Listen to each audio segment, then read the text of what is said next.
لا دي كلاس 3 ممكن يحتاج جراحه وكده، لازم يتعمل جراحه. فكان اغلبهم برضو قال لي لا هيبقى صعب.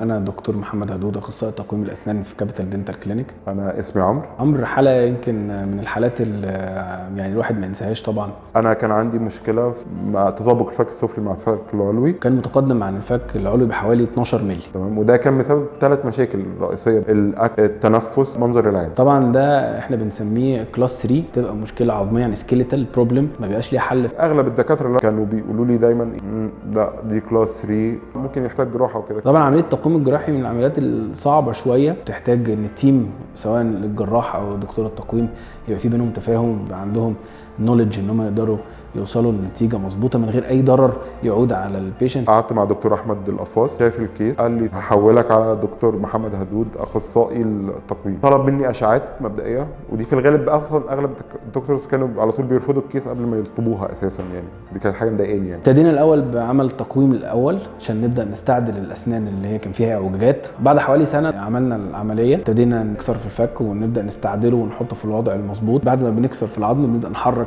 الفك ونثبته في الموك اب ده اللي احنا مجهزينه، وبنربطه بشرايح ومسامير على الوضع الجديد، وبنبدا نربط الفكين ببعض. بعد كده الحمد لله ابتدت الدنيا تستقر مع عمرو، وابتدينا نكمل التقويم بتاعنا عشان نظبط العضه ونعمل بقى الفاين ديتيلز بقى نظبطها في علاقه السنان ببعض وتثبيتها على الوضع الجديد. لما شفت نتيجه العمليه حسيت ان هي لا يعني فرقت كتير، يعني سواء من ناحيه الاكل اللي اختلف كتير قوي لما دروسك تكون تقفل فوق بعضها او الفكين يبقوا متطابقين، يعني التنفس، الشكل، وده كان فارق معايا كتير قوي يعني. طبعا مش عارف اوصف لكم انا نفسي كنت سعيد ازاي بالريزلت الممتازه الحمد لله وصلنا لها. النهارده لو بصينا على عمرو ابتسامته بقت مثاليه، ثقته في نفسه رجعت له، بقى بياكل بشكل طبيعي جدا، التنفس عنده بقى مظبوط، ما فيهوش اي مشاكل او اي شق على الاطلاق. انا احب اشكر جدا دكتور محمد هدود وعياده كابيتال دنتال كلينيك وكل الستاف اللي شغال فيها يعني. الحمد لله يعني احنا وصلنا للنتيجه دي. احنا في كابيتال دنتال كلينيك كلنا تيم